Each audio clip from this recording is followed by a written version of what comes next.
পুষ্টিগুণ সমৃদ্ধ ও সুস্বাদু হওয়ায় নরসিংদীতে বাড়ছে লটকন চাষ।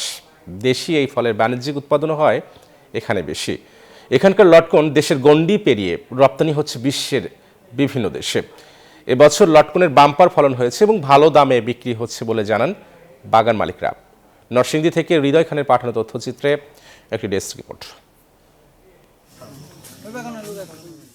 বাগানে সারি সারি লটকন গাছ, আর গাছের কাণ্ড থেকে ডাল পর্যন্ত থরে থরে ঝুলছে লটকন ফল। তাকালেই চোখ জুড়িয়ে যায়। এমন দৃশ্য দেখা যায় নরসিংদী জেলার শিবপুর, বেলাব, মনোহরদী ও রায়পুর উপজেলার বিভিন্ন এলাকায়। সবচেয়ে বেশি লটকন উৎপাদন হয় শিবপুর ও বেলাব উপজেলায়। দেশীয় এই ফল চাষে খরচ কম, ভালো দামে বিক্রি হওয়ায় এই এলাকার চাষি সহ ঝুঁকছেন লটকন চাষে। বাণিজ্যিকভাবে লটকন চাষ করে স্বাবলম্বীও হচ্ছেন তারা। এটা করে আপনারা সবাই মোটামুটি ধরনের লাভবান আমাদের এলাকাতে। পেশা হিসেবে নিয়ে নিছি, যেহেতু নিজের বাগান, নিজে দেখাশোনা করি এবং বিক্রি করি, নিজেই সবকিছু করি। বেচা কিনো ভালো হইতেছে। তো গত বছরের তুলনায় এই বছর একটু বাজারটা একটু দম, তো দম থাকলেও যে ফলন আছে ফলনে একটু আয় ধরছে। স্থানীয় বাজারে আকার ভেদে প্রতি কেজি লটকন বিক্রি হচ্ছে 60 থেকে 150 টাকা পর্যন্ত। 10-15টা গাছ যারা আছে তারা মনে করেন মোটামুটি ভালো চলতে পারে এটা বিক্রি করে।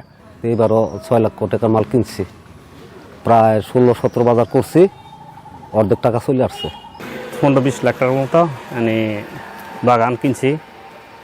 চাহিদা আমরা করতেছি, সরবরাহ করতেছি ঢাকায়, নারায়ণগঞ্জে, ঢাকায়।